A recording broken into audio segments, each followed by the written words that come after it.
Café na mesa, família, tamo aí, ó. Café na mesa. O pessoal às vezes fica perguntando se é café e ó, é café, tá? Então, Apareceu não. não apareceu. Mas é café, gente, confia. Café na mesa e hoje a gente vai decifrar a música Ruja o Leão, tá bom? Da Folk Music. Se é a primeira vez que você tá aqui, seja muito bem-vindo ao Café na Mesa, onde a gente fala, a gente toma café, senta à mesa e fala daquilo que a gente mais ama, que é o Evangelho. E esse é o Decifrando. Decifrando é uma série de vídeos que a gente tem. Tem a playlist, vai estar lá no final e vai estar no card aqui também, em que a gente, pega as músicas e começa a decifrar, a entender. Por quê? Às vezes a gente canta as paradas sem entender os detalhes da música. Por exemplo, a música de hoje, que é Ruja o Leão. Quando eu ouvi a música, eu sempre achei essa música bonita, maneira e tal. Mas quando a gente parou para estudar a música, aí eu entendi de verdade o sentido da música. Sinceramente, eu pensei que primeiro eu iria só explicar, mas quando eu parei para estudar, eu entendi que a música tem um outro sentido. Então vamos entender essa parada junto, tá bom? Antes, você não pode deixar já de se inscrever aqui para você também receber os próximos vídeos. Aperta o sininho, que é o sininho da salvação. Sacanagem. Vamos lá, e já curte o vídeo, comenta, compartilha com a galera da tua igreja, com a galera do louvor da tua igreja e com todo mundo pra gente começar a cantar entendendo, não só ficar cantando sem entender. Então vamos que vamos, como eu falei, eu pensava que essa música seria bem mais fácil de explicar e depois eu entendi que não. Mas uma coisa que eu já vou te adiantar, eu gostei muito, parabéns pra galera do Folk Music, que eu nem sei se um dia vai me ouvir, mas parabéns do mesmo jeito. Cara, a música tem muitas referências bíblicas e isso é muito lindo quando é de fato um hino, porque não só sai de uma inspiração do nada e fala palavras soltas, não. A música ela conecta textos bíblicos de Isaías, Apocalipse, de Mateus e ela vai juntando tudo e coloca a melodia ali. Mano, muito maneiro, muito maneiro. Olha só, eu vou ler as estrofes aqui e alguns textos que vão relacionar a música com a palavra, tá? A música começa assim, na primeira estrofe. Sobre o trono de justiça, eternamente haverá um rei. Ele voltará para governar as nações em amor. Primeira coisa que eu já tenho que te explicar para a gente entender a música inteira. É uma música profética. É uma música escatológica. O que é escatologia? Escatologia é praticamente o estudo das coisas do futuro, tá? Basicamente isso. É entender, claro, que não só as coisas do futuro, tipo, se vai chover amanhã ou não, mas como vai ser o fim dos tempos, o estudo sobre a volta de Cristo, o estudo sobre o domínio de Jesus na Terra, o estudo da salvação, do arrebatamento, essas coisas todas, isso tudo é escatologia. Então, quando a gente está falando de músicas proféticas e escatológicas, são músicas que estão apontando para o futuro. Isso é importante entender porque quando eu ouvia primeiro a música, eu pensava que falava muito sobre um avivamento aqui, tá? Sobre coisas que vamos viver aqui, sobre rugir o leão e a gente viver o avivamento. Não, a música aponta muito para o futuro. Ela é uma profecia sobre o momento da volta de Cristo. Então, olha só. Quando ela fala assim, olha o que diz Mateus 25, 31 a 34. Eu tenho que ler esses 4 versículos para você entender bem. Diz assim, quando o Filho do Homem vier como rei, tá? Por isso que a música fala isso. Com todos os anjos, ele se assentará no trono real, trono de justiça, trono de glória. Todos os povos da terra, por isso que ela fala, governará sobre todas as nações, se reunirão diante dele, ele separará as pessoas uma das outras, assim como o pastor separa as ovelhas das cabras. Ele porá os bons à sua direita e os outros à esquerda. Versículo 34. Então o rei dirá aos que estiverem à sua direita, venham, vocês que são abençoados pelo meu Pai, venham e recebam o reino que o meu Pai preparou para vocês desde a criação do mundo. Olha só, quando Cristo voltar, a volta de Cristo, ele vai governar sobre todas as nações, ele vai se assentar sobre um reino, sobre um trono de justiça e de glória, e ele vai governar em amor, porque nós vamos viver onde ele, o Pai, criou desde o princípio de todas as coisas. Então, desde o princípio, já há um lugar reservado para nós, e esse lugar nós só temos acesso através de Cristo. Beleza? Então, vamos lá. Isso é muito maneiro, né? Eu amo essa parte de como Jesus, as coisas que estão lá na frente, ele já preparou lá atrás. É uma loucura, mexe com nossa concepção de tempo.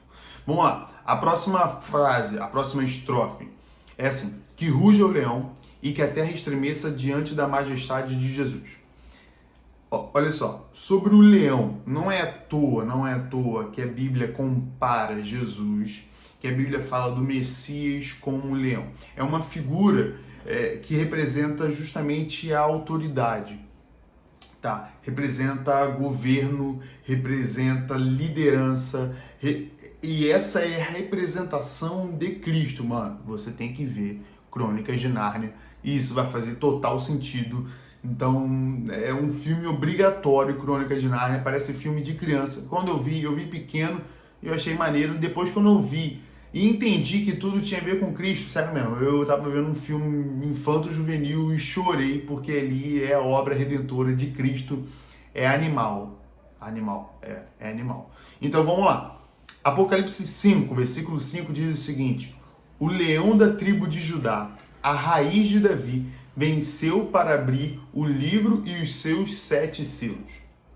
Então, esse leão, o próprio Cristo, ele venceu o mundo, ele venceu o diabo, ele venceu o pecado, e por isso ele poderá governar sobre os céus e terra.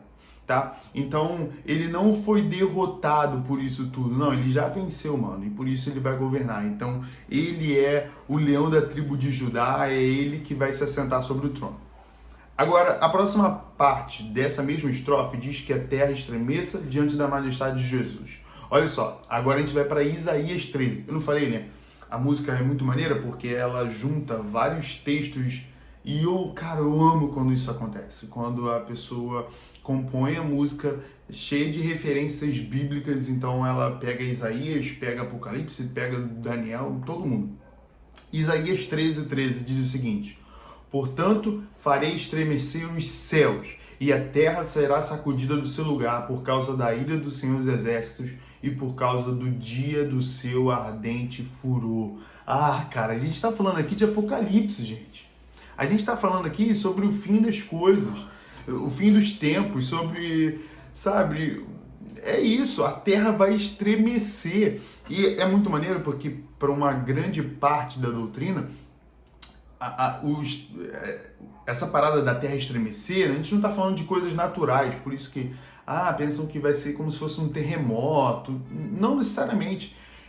Estremecer as estruturas terrenas que nós temos, as estruturas humanas que nós criamos. Então os governos vão estremecer, as pessoas vão estremecer, porque não vai ter mais tempo para arrependimento. É por isso que a Bíblia fala que haverá ali desespero, haverá aflição, porque as pessoas ouviram falar de Jesus o tempo inteiro, as pessoas ouviram falar sobre a obra redentora de Cristo, as pessoas ouviram falar sobre o amor de Deus e rejeitaram. Mano, quando ele chegar e estabelecer o juízo, tá? Quando ele se assentar sobre o trono, quando isso tudo acontecer e começar o juízo final, que não é história, não é lenda, é bíblico isso vai acontecer, nós cremos completamente na palavra. Quando isso acontecer, não vai ter tempo para arrependimento, as estruturas humanas vão se abalar, as pessoas vão, a terra vai estremecer de tipo... Caraca, maluco, agora o bicho vai pegar de verdade. O bicho, é isso, agora vai ficar sinistro.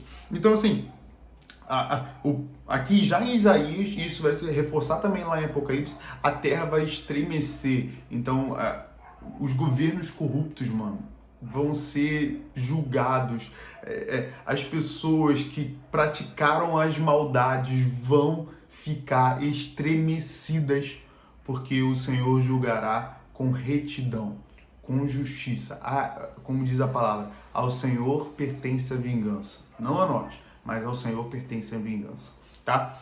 Vamos que vamos. Então, aí a música vai ter várias repetições. Então, que ruja o leão, que terra estremeça, e repete, e repete, e repete, e repete, e repete, e repete. Aí a gente vai chegar na nona estrofe, que é quando vai ter uma estrofe diferente, e vai dizer o seguinte: o descendente de Davi, o homem mais notável, ele ama a justiça e odeia a iniquidade.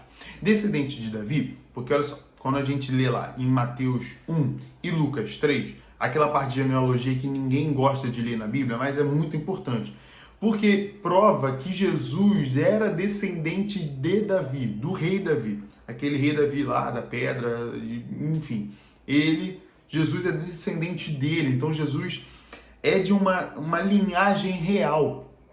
Só que o que é brabo é que ele não exerceu esse reino de forma política. Jesus exerceu um reino espiritual, que é muito, muito maior do que político.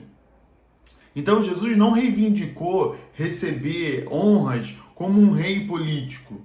Ele exerceu o seu reino com soberania espiritual, com autoridade espiritual. Agora, olha o que diz também de novo Isaías. Gente, Isaías é um livro profético demais, por isso até que ele é profeta, né?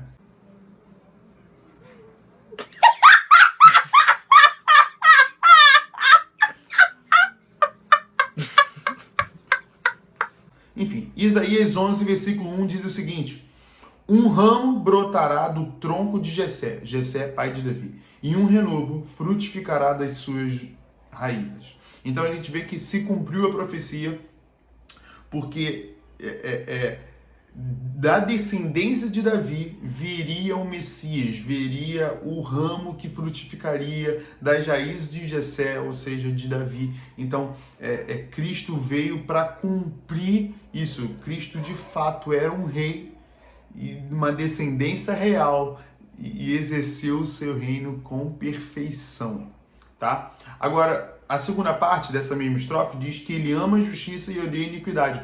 E ele é o homem mais notável também. Então isso tudo está no mesmo versículo que é lá em Salmos 45. Amas a justiça e odeias a iniquidade. Por isso Deus, o teu Deus, te ungiu com óleo de alegria, como a nenhum dos teus companheiros. Tá? Gente, rapidinho, por que a gente curte fazer tanto isso?